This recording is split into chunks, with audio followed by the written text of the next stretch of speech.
नमस्कार, मैं हूं संदीप चौधरी। आज सबसे बड़ा सवाल में मैं बात करने वाला हूं बुलडोजर की। उस बुलडोजर की नहीं जो आज फिर से सुर्खियों में आता दिखा। आज दिन भर तमाम न्यूज चैनल्स दिल्ली के शाहीन बाग में जो बुलडोजर चला उसको लेकर कारपेट बॉम्बिंग कर रहे हैं। लगातार नॉन स्टॉप कवरेज हो रही है। बुलडोजर आया, हंगामा हुआ, बुलडोजर चला गया। पर मैं बात करने वाला हूं अपनी युवा शक्ति, अपने डेमोग्राफिक डिविडेंड की, भारतीय सेना की, और कैसे युवाओं के सपनों पर बुलडोजर चल रहा है। भारतीय सेना में पिछले 3 सालों से, और 3 साल से भी दरअसल ज्यादा का वक्त हो गया है, कोई भर्ती नहीं हुई है। मैं जवानों की बात कर रहा हूं। जय जवान का नारा हम बुलंद करते हैं, पर जवानों की कोई भर्ती नहीं हुई और जवान होने के बजाय बूढ़े होते जा रहे हैं। मैं बात कर रहा हूं युवाओं की। 17.5 से 21 साल की उम्र सीमा है सेना में भर्ती होने के लिए। अगर आप जवान के रूप में भर्ती होते हैं और अगर आप टेक्निकल या क्लरिकल स्टाफ हैं तो यह आयु सीमा 23 साल तक की हो जाती है। सबसे महत्वपूर्ण वर्ष आपकी जवानी के। पर हजारों नहीं, लाखों युवाओं की जवानी दरअसल बुढ़ापे में सीधे तब्दील हो गई है। कड़वे और कड़े शब्दों का मैं इस्तेमाल कर रहा हूं और इसके पीछे वजह यह है कि चाहे जम्मू कश्मीर हो, पंजाब हो, हरियाणा हो, उत्तर प्रदेश हो, यहां पर अब युवा आंदोलित हो गए हैं। बिहार में भी।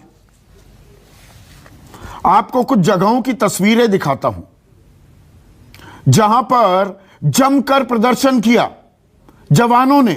वो यूपी का शामली हो, पश्चिमी उत्तर प्रदेश का इलाका, कठुआ, जम्मू, बिहार के दरभंगा, हरियाणा में रोहतक, और रोहतक ही नहीं,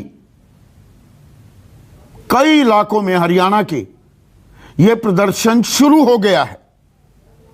और प्रदर्शन इसलिए कि आज की तारीख में सेना में 81,000 जवानों के पद रिक्त हैं।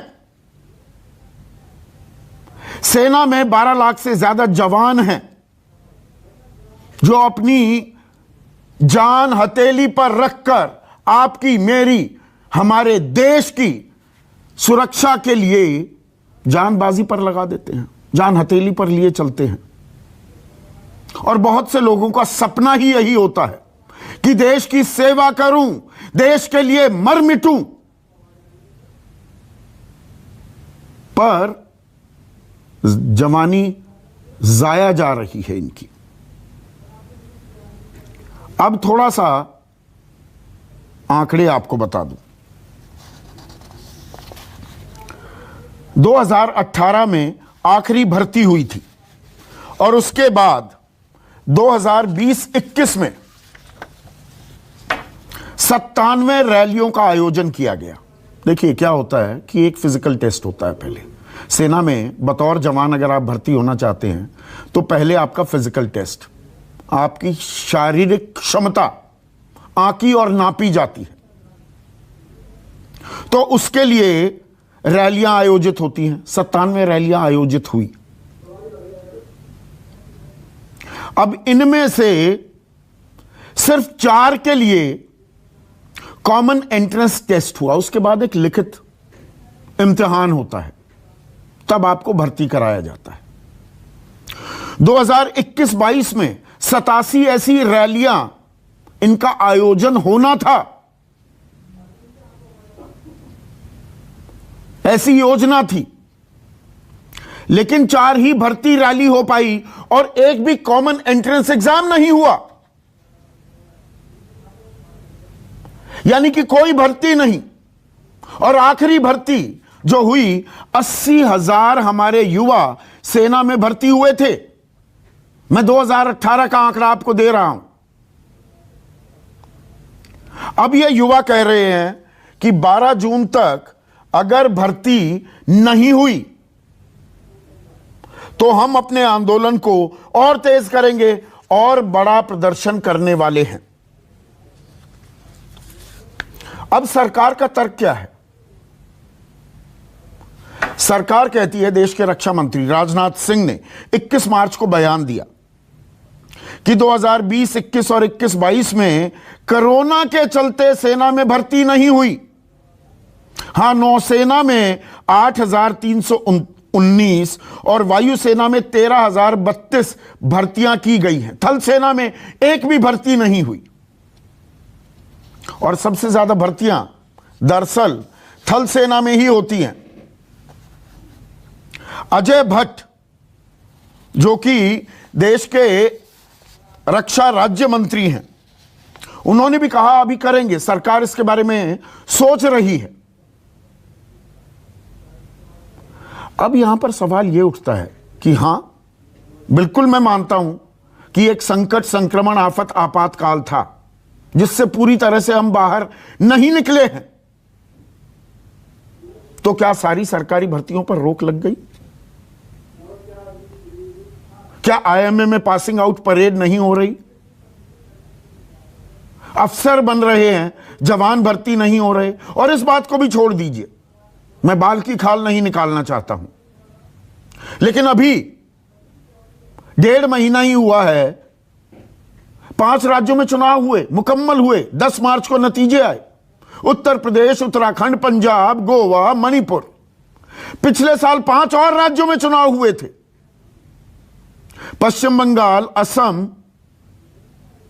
केरला, तमिलनाडु, पुडुचेरी। उससे पिछले साल बिहार में चुनाव हुए।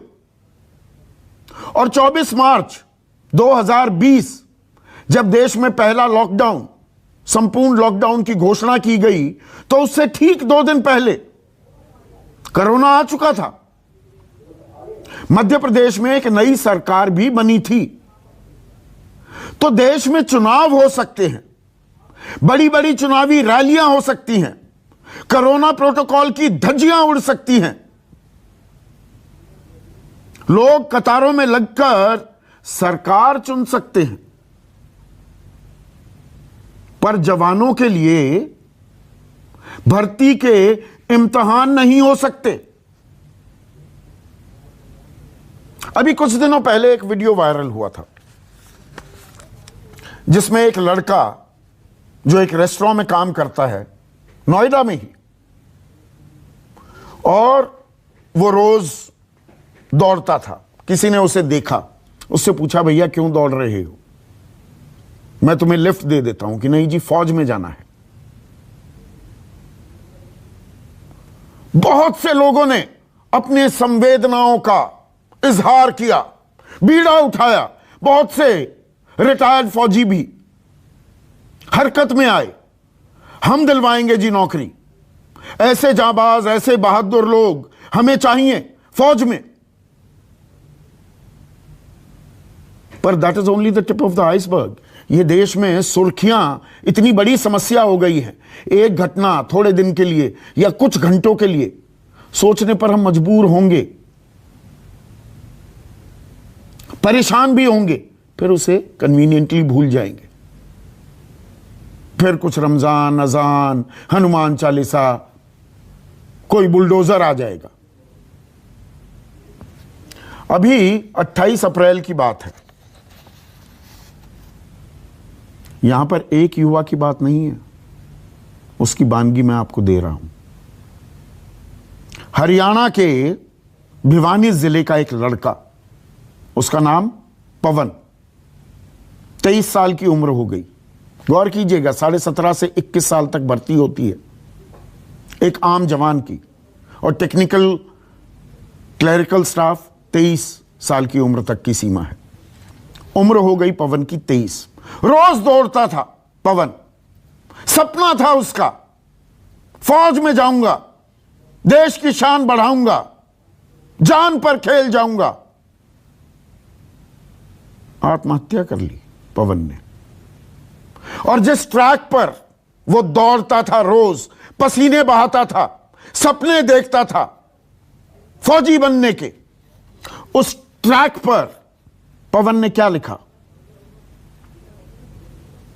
बापू, अपने पिता के लिए संदेश लिखा। बापू इस जन्म में नहीं बन सका, अगला जन्म लिया तो फौजी जरूर बनूंगा। फिर से सुनिए, बापू इस जन्म में नहीं बन सका, अगला जन्म लिया तो फौजी जरूर बनूंगा। पवन के सपने चकनाचूर हो गए, बुलडोजर चल गया उसके सपनों पर। और जहां मैं भर्ती की, रोजगार की बात कर रहा हूं, तो एक और आंकड़ा आपके सामने पेश करना चाहूंगा और सरकार का भी ध्यान आकर्षण करना चाहूंगा। आने वाले 10 साल में जो ये रोजगार बाजार है ना, जॉब मार्केट जो है, इसका रूप स्वरूप ये पूरा बदलने वाला है। वर्ल्ड इकोनॉमिक फोरम की ये रिपोर्ट है। और इस रिपोर्ट में क्या है? सबसे ज्यादा मार कहां पड़ेगी? सबसे ज्यादा जॉब्स, रोजगार कहां छीने जाएंगे? जहां कम तनख्वाह मिलती है, कम वेतन वाली नौकरियां खत्म हो जाएंगी। और इनमें कौन कौन सी नौकरी हैं?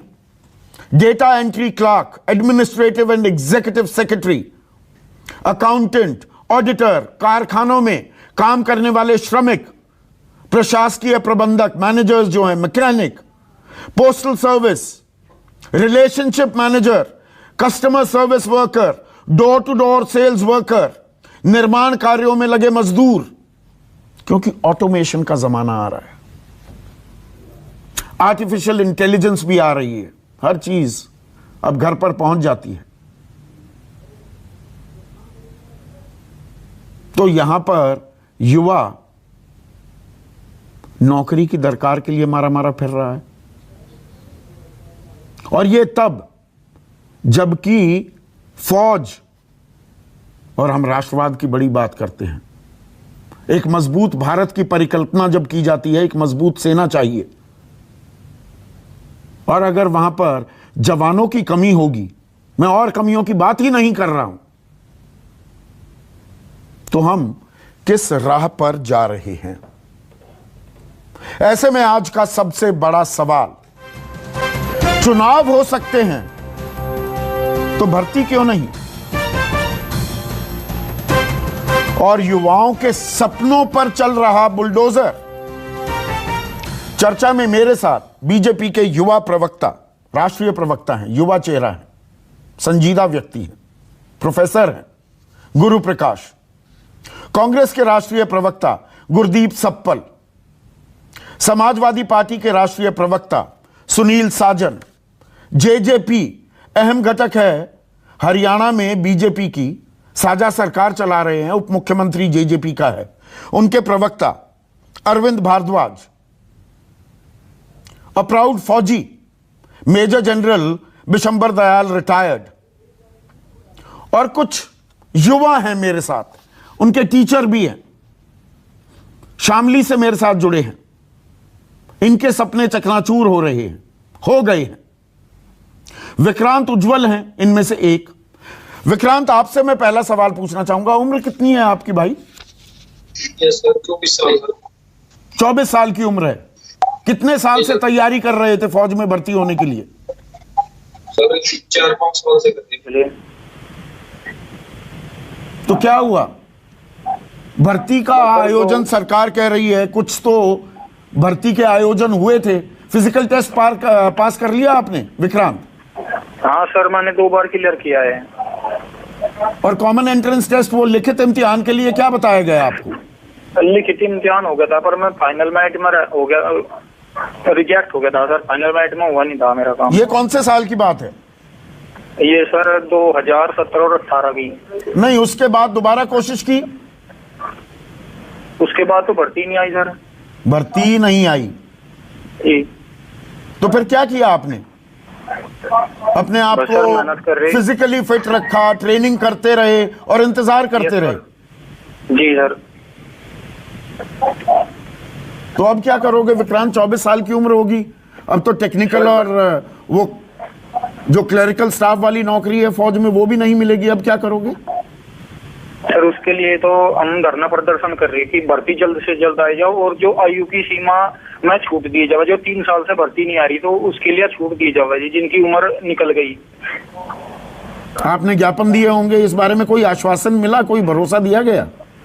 नहीं सर, कोई भरोसा नहीं दिया गया। अभी हमने 8 मई को अपने यहाँ पे सर गढ़ी पुख्ता में धरना प्रदर्शन किया था सर। उसमें हमारे अंकल जी थे रण कुमार जी तोमर, इन्होंने ये हमारे गाइडलाइन से मतलब इन्होंने हमारा गाइड किया जी। तो ये क्या कह रहे हैं? तोमर साहब हैं आपके साथ? जी सर। इनसे बात कराइए। Yes sir. लो तोमर साहब, आप इन लड़कों को ट्रेन कर रहे हैं? मैं ट्रेन नहीं करा सर, ये ऐसी मजबूरी आ गई कि ट्रेन कैसे करें। ये हमारे देश की मतलब ये समझ लो कि ऐसी दुर्दशा पर खड़े हो गए बच्चे, मतलब कि हमें ये काम करना पड़ गया है बच्चों को कि अब धरने का काम रह गया। ये बिना धरने क्यों नहीं होता सर इसमें हमारे देश में काम है। ये 3 साल से तो ये देख लो जी कि कोरोना से दुरुस्त है, फिर भी ये बच्चे फिर भी अपनी तैयारी करते रहे। अब भी लग रहे, रोज देख रहे कि आज भर्ती निकलेगी, लेकिन नहीं बिल्कुल। और नौकरियों के लिए अप्लाई क्यों नहीं करते? या ये जज्बा ऐसा है, ये दरअसल देश की सेवा, देश के लिए मर मिटने का सपना संजोए बैठे थे और वो सपने धाराशायी हो रहे हैं? धाराशायी हो रहे जी बिल्कुल। अब धाराशायी तो हम भी हो रहे। मैं बच्चे का पापा हूँ, मतलब मैं रोज कोचिंग के पैसे दे रहा। तो आपको पता ही है मैं किसान आदमी, किसे कर लूंगा? ये बच्चे बादाम मांग गए मेरे से, चने मांग गए, कहाँ से लाऊं जी? रोज भर्ती आती रही, ये लगे रहे, रोज कोचिंग कराओ, कहाँ से पैसे लाऊंगे जी? हम पैसे नहीं रहे हमारे पास जी। अब हमें हर बार का यही इंतजार है कि कब भर्ती निकले। 3 साल की एज है। हमें ये सरकार से चाहते हैं, माननीय मुख्यमंत्री जी, माननीय मोदी जी से ये रिक्वेस्ट कर रहे हैं हाथ जोड़ कर कि 3 साल की छूट दे दो। बहुत बुरा हुआ हमारे साथ, हमारे बच्चों के साथ। इनकी अवर एज होगी। संजय जी बहुत परेशान होकर तब ये बच्चों ने खुद निर्णय लिया कि अब हम सड़क पर उतरेंगे, चाहे भूख हड़ताल से मरे हम, चाहे हम संकट से मरे, इससे बच्चे हम सड़क पर मर जाएंगे। जब सड़क पर भाग रहे रोज, हम भाग दौड़ कर रहे, तो अब आखिरी समय आ गया। अब हमने 12 तारीख का ये कह दिया कि 12 तारीख को पूरा भारत बंद होगा जी। सिर्फ ये है कि ये सरकार थोड़ी सी जागरूक हो। बच्चे भी है हमारे, जब बुलडोजर लेकर चल रहे तो थोड़ा सा बच्चों में भी थोड़ा सा ध्यान दे ले। तो ये इसी के लिए हम लोग जो है 12 तारीख को पूरा भारत बंद करेंगे और धरना प्रदर्शन करेंगे, बहुत शांतिप्रिय तरीके से। कहीं भी रोकथाम नहीं करने के, कहीं कुछ नहीं करने के, सिर्फ बहुत प्यार से सिर्फ अपने अनशन करेंगे, भूख हड़ताल कर सके, वही हमारे हथियार है। उससे ज्यादा हम कहीं किसी की रोकथाम या कोई हम जाम लगाए बिल्कुल नहीं करेंगे। बाकी कुछ और बच्चों से बात कराइए। हाँ मैं तोमर साहब लवेट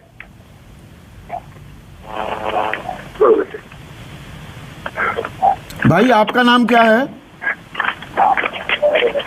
आराम से लगाइए, कोई बात नहीं, बहुत वक्त है। आपकी आवाज सुनाना बहुत जरूरी है, बाकी मेहमान इंतजार कर सकते हैं। देश का भविष्य आप हैं। आपका नाम क्या है भाई? सर मेरा नाम दीपराज है। दीसराज जी। और आपकी उम्र कितनी होली भाई? सर मेरी एज 20 वर्ष हो गई है। मुझे 3 साल हो लिए आर्मी की तैयारी करते हुए, लेकिन अब तक मुझे एक भी बार आर्मी सेना भर्ती में दौड़ने का मौका नहीं मिला। और 21 साल आर्मी में लास्ट एज मानी जाती है। अब बस मेरा 1 वर्ष बचा है आर्मी की तैयारी के लिए, और अब तक कोई सरकार ने भर्ती की कोई सूचना नहीं निकाली, विज्ञापन नहीं निकाला, कुछ नहीं निकाला। क्यों जाना चाहते हो आप सेना में जब भर्ती ही नहीं हो रही? सर देश सेवा करना चाहते हैं हम। हर किसी का अपना एक सपना होता है। हमारा सपना है कि हम देश में जाए, अपने देश की देश सेवा करें।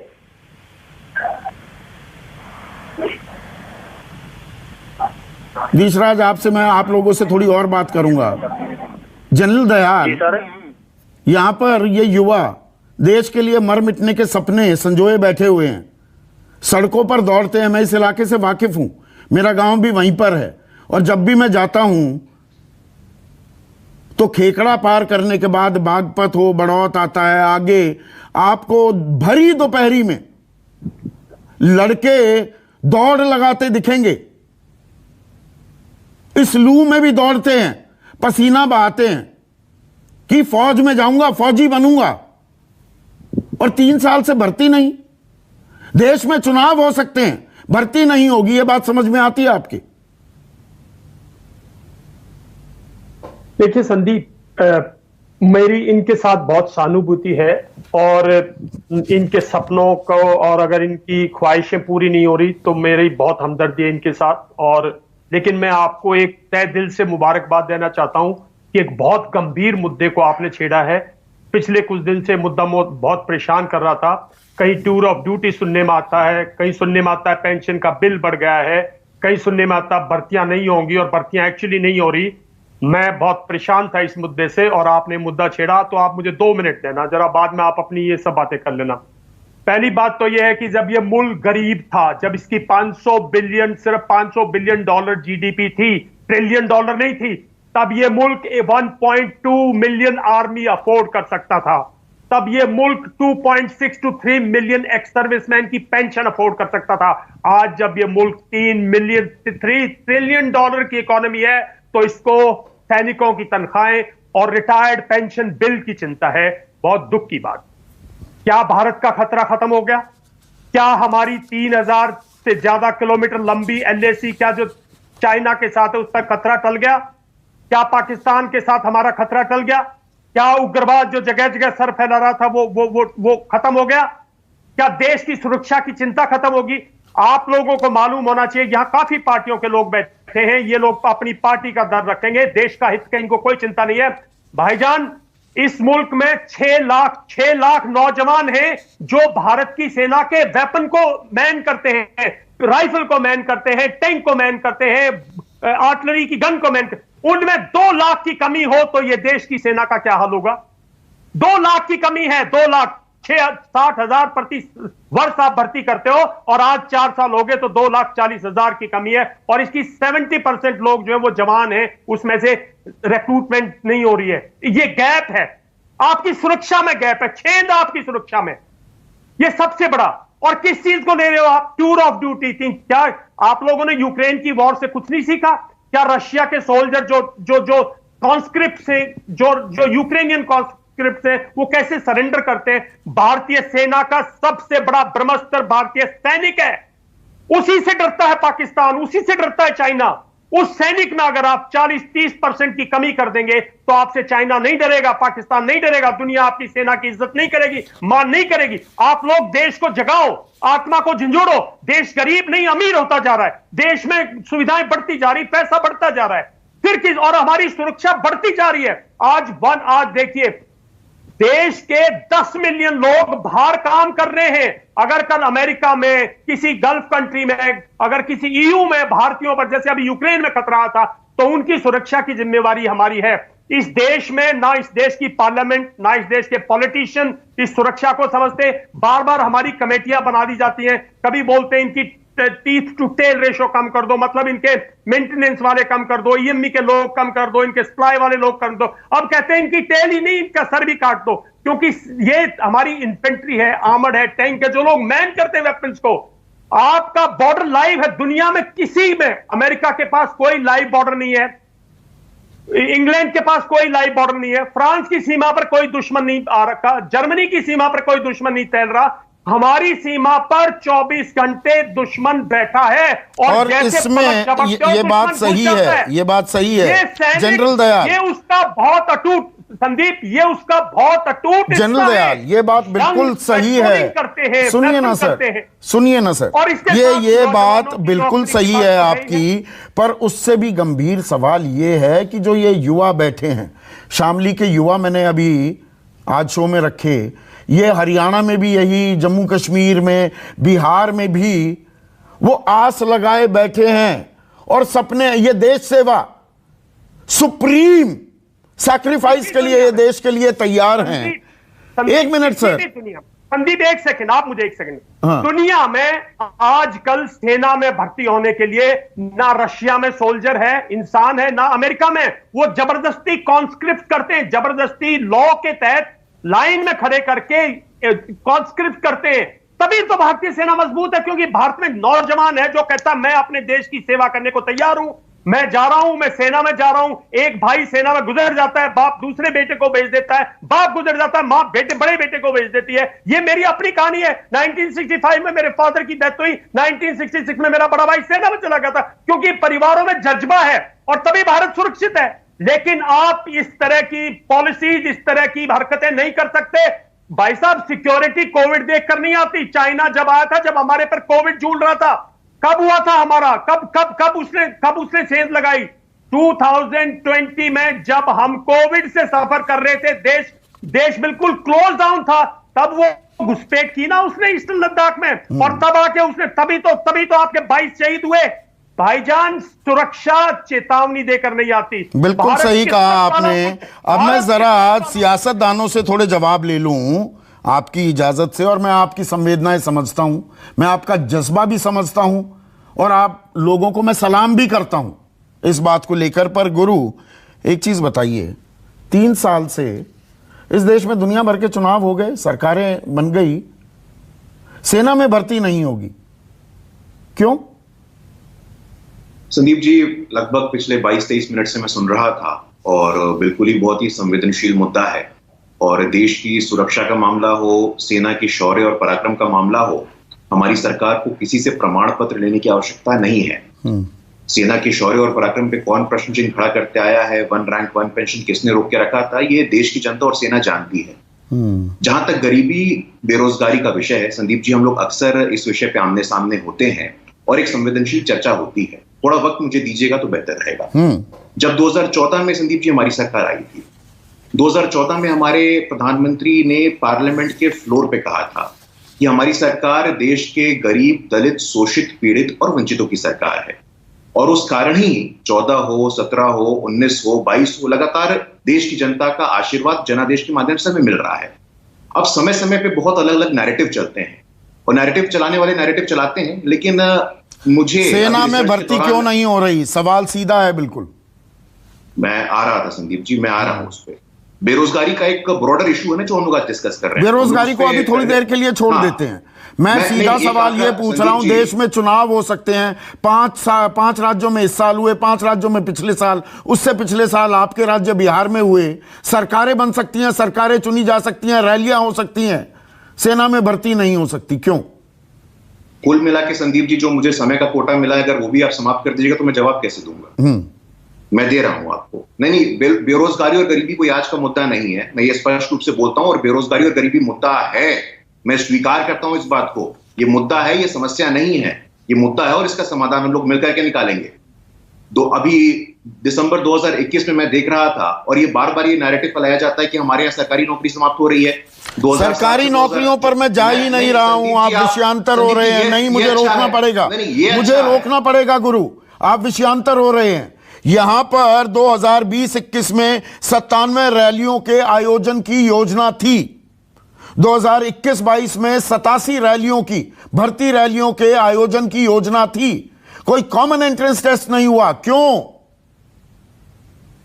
संदीप जी, आप लगातार, यदि आपने रोकने का मुझे मन बनाया हुआ है तो उस पर मैं कोई टिप्पणी नहीं करूंगा। हाँ। लेकिन आपने अपने प्रारंभिक प्रबोधन में बेरोजगारी एक मुद्दा ये बोला, आपने उस पर आएंगे ना। अभी आप बताइए, विक्रांत को समाप्त कर देंगे ना, विक्रांत को, तोमर साहब को, ये शामली के लड़कों को, हरियाणा के लड़कों को आप क्या भरोसा दे सकते हैं? ये कह रहे हैं उम्र चली गई, जवानी हमारी जाया हो गई, जाना है फौज में, 3 साल हमारे बर्बाद हो गए।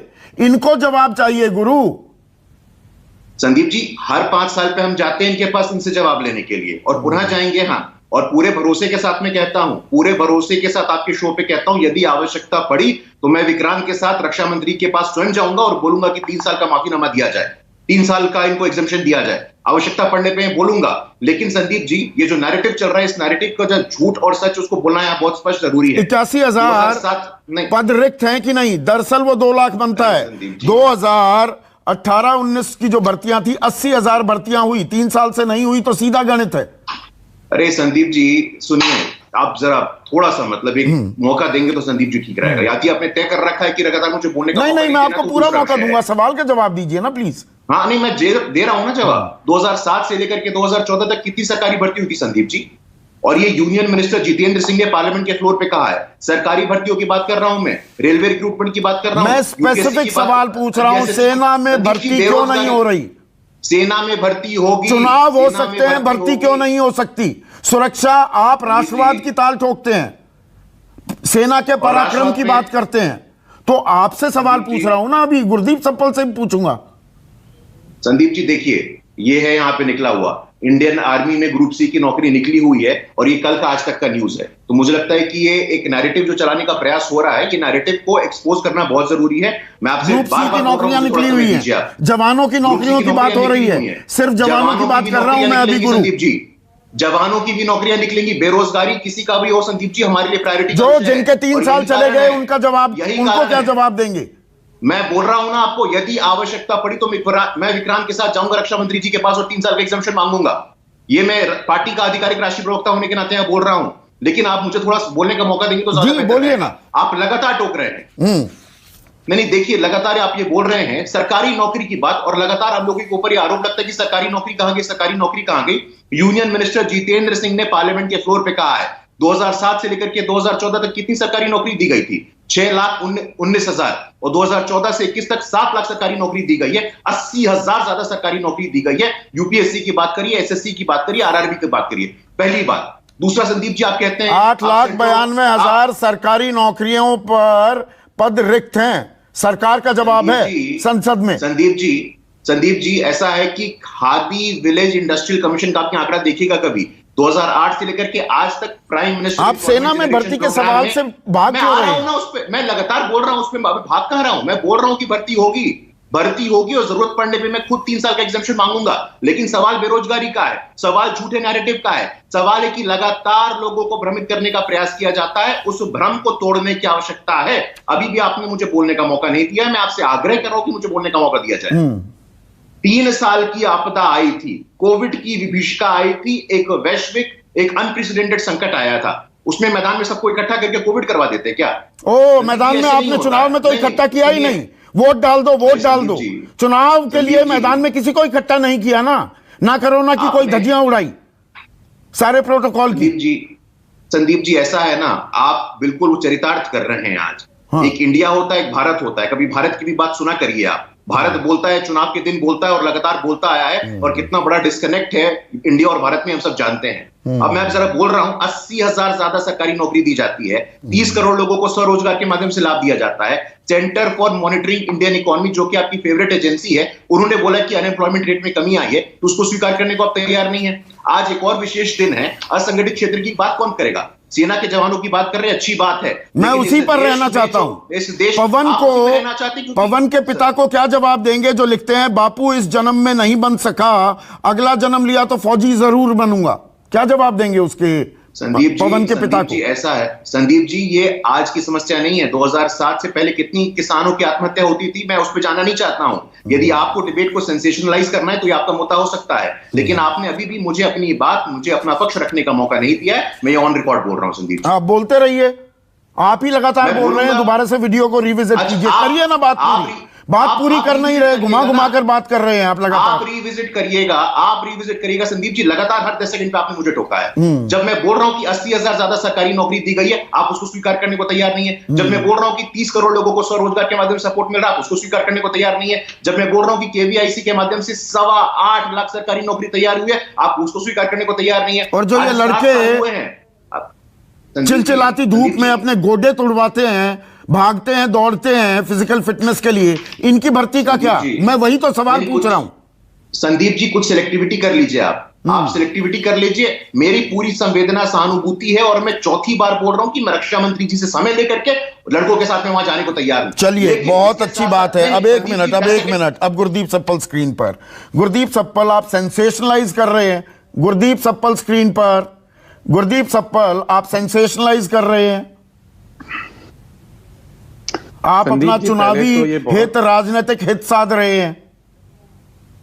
संदीप जी, पहले तो बहुत दुख की बात है कि शामली से जो लोग इकट्ठा आपके चैनल पे हैं, उनको कहा जा रहा है कि वो भ्रम में है, नौकरियां बहुत हैं और वो भ्रम में है। अब आ जाए मुद्दे के ऊपर। सरकार ने संसद में कहा कि कोविड की वजह से भर्ती नहीं हुई। अभी आपका भी डेटा दिखा रहा है और सब जानते हैं कि 2018 से भर्ती नहीं हुई। कोविड 2020 में आया था, भर्ती 2018 से नहीं हुई। और उसका कारण है क्योंकि ये सरकार नहीं, भर्तियां 2019-20 में भी हुई, पर वो देखिए एक इम्तिहान होता है, एक फिजिकल टेस्ट होता है, उसके बाद कॉमन एंट्रेंस एग्जाम होता है। तो भर्तियां तो 2018, 19, 19-20 तक हुई हैं, पर वो पहले जिन्होंने अप्लाई किया था रैली, तो मैं बिल्कुल करेक्ट पिक्चर देता हूं, आधी अधूरी तस्वीर रैली नहीं देता। 2019 में कितनी रैलीज हुई? नहीं हुई। दूसरी तरफ केवल आप रेलवे तक रहेंगे, क्योंकि अभी ये बहुत बोल रहे थे कि हमने बहुत नौकरियां दी, तो मैं बताऊं ना केवल इसकी बात करें हम सेना की, यूपीएससी की जॉब्स में यूपीए के मुकाबले अब 47% गिरावट आ गई है, 47%। और एसएससी की जॉब जो 20,000 निकलती है साल में, अब 7,000 पे है। और ये प्री कोविड डेटा है, ये कोविड का डेटा नहीं है, ये प्री कोविड डेटा है। जो सेंट्रल पीएसयू की नौकरियां होती थी जो लगभग 9.25 लाख थी, उनमें भर्ती लगभग बंद है क्योंकि उन सबको बेचना है, तो वहां भी भर्ती बंद है। रेलवे जो सबसे बड़ा एम्प्लॉयर है, सबसे बड़ा एम्प्लॉयर, आप जानते हैं 2018 में जब कोविड नहीं था, करीब 90,000 पोस्ट निकाली थी, 2,80,00,000 लोगों ने अप्लाई किया, उनकी भर्ती नहीं हुई। 2019 में 1.25 लाख, 1 लाख। सरकार का काम नहीं है कि वो सारी नौकरियां दे, इसीलिए मैं पिन पॉइंटेड डिस्कशन कर रहा हूं गुरदीप सप्पल। सेना में भर्ती तो सरकार ही करवाएगी ना, बिल्कुल। अगर चुनाव हो सकते हैं तो भर्तियां क्यों नहीं हो सकती? मैं आपकी बात से सहमत हूं। अगर चुनाव हो सकते हैं, अगर रेलवे के रिक्रूटमेंट का एग्जाम हो सकता है करोड़ों का, तो सेना का क्यों नहीं हो सकता? और यही बात मैं आपको कह रहा था कि उसकी वजह है क्योंकि परसेप्शन के अगेंस्ट सच्चाई ये है कि ये सरकार सेना में गिनती को कम कर रही है, उस खर्चे को कम कर रही है। जो डिफेंस बजट खुद है वो लगभग 1/4 कम हो चुका है। जीडीपी की परसेंटेज की बात करें, जब जो 2014 तक 2.84% था, अब लगभग 2% पे आ गया है। पूरे जीडीपी का आपका हिस्सा जो डिफेंस बजट का कम होता जा रहा है। जब पैसा ही कम एलोकेट करेंगे तो नेचुरल सी बात है कि आप भर्तियों पे कंट्रोल करेंगे। तो ऐसा क्यों होता है? ज्यादातर रिटायर्ड फौजी, ना मुझे एक चीज बताइए गुरदीप, ज्यादातर रिटायर्ड फौजी वो बीजेपी के साथ, बीजेपी के समर्थक के रूप में हमें दिखाई देते हैं। ये कोई ऐसी खुफिया जानकारी मैं नहीं दे रहा हूं, किसी भी चैनल पर भी देख लीजिए। और जो ताल ठोकी है अभी गुरु प्रकाश ने कि 2014 हो, 17 हो, 19 हो, अब 22 के नतीजे, लोग भरोसा क्यों करते हैं? ओआरओपी लेकर आई बीजेपी। संदीप जी, फौज के लोग बीजेपी पे भरोसा कर रहे थे, लेकिन अगर आप पोस्टल बैलेट यूपी चुनाव के, उत्तराखंड चुनाव के गिनेंगे, जो ज्यादातर फौज के लोगों के होते हैं, उसमें बीजेपी को हार मिली है। फिजा बदल रही है क्योंकि इनका एक्सपोज हो रहे हैं ये लोग जो कर रहे थे वो एक्सपोज हो रहा है। और सच ये है कि ना केवल ये भर्ती बंद कर रहे हैं, ये रेगुलर जॉब फौज की बंद कर रहे हैं। आप इसकी बात क्यों नहीं कर रहे हैं कि आने वाले समय में इनका प्लान केवल 3 साल के कॉन्ट्रैक्ट पे सिपाहियों को रखने का है, उसके लिए भूमिका बन रही है। ये कहां से जानकारी लेकर आए? बताइए, ये जानकारी कहां से लेकर आए? ये जानकारी खुद सरकार की प्रेस रिलीज में जारी हुई है। 3 साल के कॉन्ट्रैक्ट के ऊपर भर्ती करने का प्लान है। अगर मुझे हैरानी है कि आपसे, आपकी पैनी नजर से जानकारी कैसे स्लिप हो गई है। ये ऑफिशियली इसको कहा गया है कि 3 साल के लिए हम फौज में कॉन्ट्रैक्ट पे लोग भर्ती करेंगे, जिसमें 50% जो है वो 5 साल तक जा सकते हैं, और उनको कॉन्ट्रैक्ट पे रख के हम 3 साल बाद रिलीज कर देंगे 50% को, और 50% को। अरविंद भारद्वाज, हरियाणा में आप सरकार चला रहे हैं, अहम सहयोगी हैं बीजेपी के। हरियाणा में रोहतक हो, भिवानी हो, जींद हो, हिसार हो, सब जगह प्रदर्शन हो रहे हैं। गलत तो नहीं कह रहा हूं मैं? भ्रामक खबर तो नहीं दे रहा हूं? संदीप जी, सबसे पहले तो मेरी संवेदनाएं इन मेरे नौजवानों के साथ है जो कई सालों से तैयारी कर रहे हैं, और कोविड की वजह से जो इनकी भर्तियां नहीं हो पाई, उस वजह से कुछ साथी ऐसे भी हैं जो ओवर एज हो गए हैं, और कहीं ना कहीं इनमें निराशा है। परंतु स्थितियां कुछ ऐसी थी। उसके बावजूद हमने हरियाणा प्रदेश की अगर मैं बात करूं तो आर्मी की जो भर्तियां हैं वो केंद्र की हैं, परंतु हमने प्रदेश सरकार के तौर पर हमने पुलिस की भर्तियां पिछले साल की हैं, जिसमें सिपाही के पद पर भर्तियां हुई हैं, सब इंस्पेक्टर के पद पर भर्तियां हुई हैं, और भी भर्तियां हमारी पाइपलाइन में हैं जो जल्द पूरी होने जा रही हैं।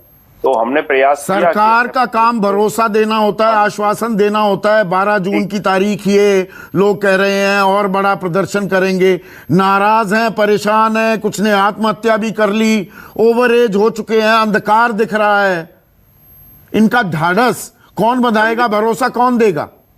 बिल्कुल, ये जिम्मेदारी सरकार में होने के नाते हमारी है और हमें स्वीकारनी होगी, परंतु सरकार इसको लेकर गंभीर है और मुझे उम्मीद है कि जल्द हमारे देश में, हमारे प्रदेश में सेना की भर्तियां निकलेंगी।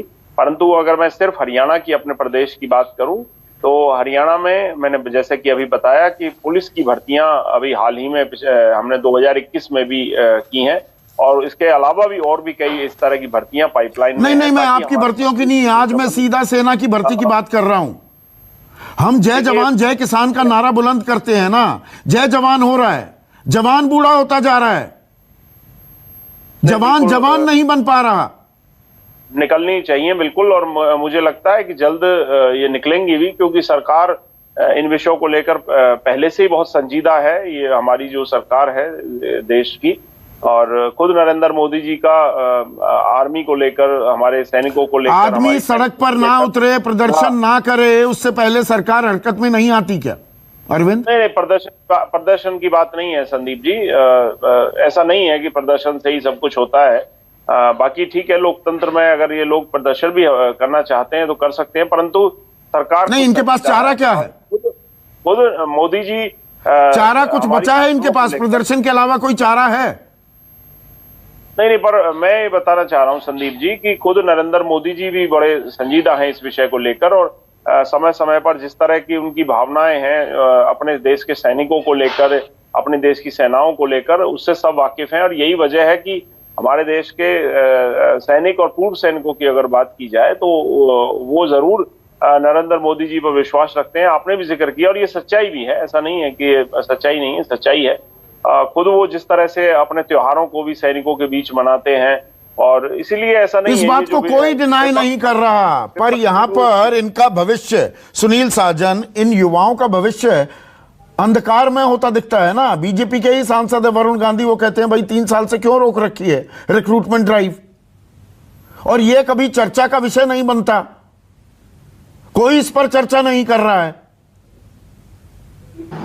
देखिए संदीप जी, देश चर्चा करे न करे, लेकिन संदीप चौधरी चर्चा कर रहे हैं तो ये देश में चर्चा हो रही है। और मुझे इस बात की खुशी है कि देश के सारे चैनल किन बुलडोजर कहां चल रही उस पर चर्चा कर रहे हैं, और आप सार्थक चर्चा कर रहे हैं कि देश कैसे सुरक्षित रहेगा। देश तो तभी सुरक्षित रहेगा जब हमारी सेना मजबूत रहेगी। सेना तब मजबूत रहेगी जब सेना की जो संख्या होनी चाहिए वो पूरी हो। अगर हमारे देश में 2 लाख सैनिक के पद खाली हैं, और उस देश में जम्मू से लेकर के हरियाणा, यूपी, बिहार में लगातार नौजवान सुबह शाम दौड़ रहे हैं, उसके बावजूद अगर सरकार के पक्ष रखने वाले गुरु प्रकाश जी किस तरीके से चिड़चिड़ा रहे थे, एक सवाल का जवाब नहीं है कि भर्ती क्यों नहीं हुई। उन्होंने कहा हम विक्रांत के साथ जाएंगे। आप विक्रांत के साथ तो जा सकते हैं, लेकिन पवन कुमार के साथ कैसे जाएंगे? और जो डाटा आपने दिया, जो डाटा विशंबर दयाल जी ने दिया, जो है, हम उन सब चीजों से सहमत हैं। देखिए, लोकतंत्र में ये नहीं कि हम भारतीय जनता पार्टी के खिलाफ हैं इसलिए खिलाफ बोल रहे हैं।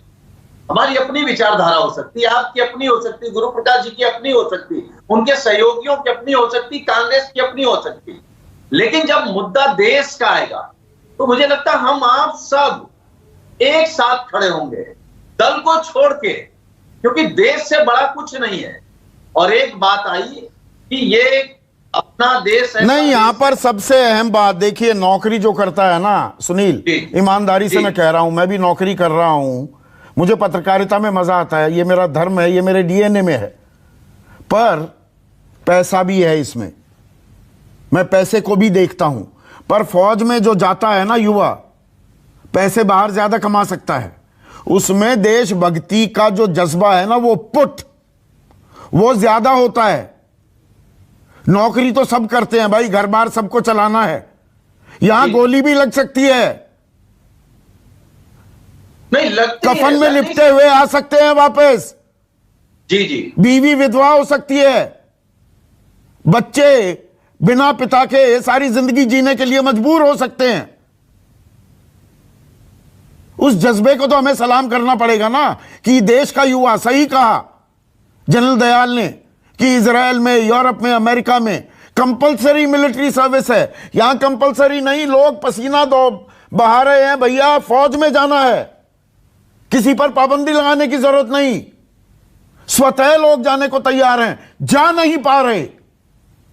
तो यही तो सवाल है सबसे बड़ा कि अगर हमारे देश का नौजवान फौज में जाना चाहता है और उसके बावजूद नहीं जा पा रहा है, तो आखिर सरकार क्या कर रही है, सरकार की क्या जिम्मेदारी है? और सरकार का पक्ष रखने वाले लोग अगर ये कहें कि परसेप्शन बनाया जा रहा है, अरे परसेप्शन हम बना सकते हैं आपके खिलाफ, कांग्रेस बना सकती है, दूसरे दल बना सकते हैं, लेकिन जिनको फौज में जाना है, जिनको देश की सेवा करनी है, जो दौड़ रहे हैं, जिनकी एज निकली जा रही है, वो आपके खिलाफ नहीं है। और धरना भी अगर दे रहे हैं, प्रदर्शन कर रहे हैं, तो आपके खिलाफ नहीं, आपकी कान आंख खोलने के लिए कि देश में भर्ती कब निकालोगे। ठीक है, आप बहुत अच्छे देशभक्त हैं, हम कैसे मान लें आप बहुत अच्छे देशभक्त हैं? ठीक है, अब देखिए हल निकालना बहुत जरूरी है, युवाओं के सपने बरकरार रहें। यहां मीन में एक निकालने के लिए नहीं बैठा हूं मैं, ध्यान आकर्षण करवाना चाह रहा था, इसीलिए यह कार्यक्रम किया। और अब गुरु और बाकी शामली से जो हमारे युवा हैं उनको रखिए स्क्रीन पर, मुझे भी हटा दीजिए स्क्रीन से थोड़ी देर के लिए। और विक्रांत गुरु प्रकाश हैं, तोमर साहब गुरु प्रकाश हैं हमारे साथ, राष्ट्रीय प्रवक्ता हैं, कह रहे हैं रक्षा मंत्री के पास ले जाएंगे। आप क्या सवाल पूछना चाहेंगे? और गुरु आपकी मैं सीधी बात करवा रहा हूं, आपसे भरोसा चाहिए, ये कड़े तीखे सवाल इसलिए पूछे जा रहे हैं ताकि इन लोगों के, इन लड़कों के सपने टूटे ना।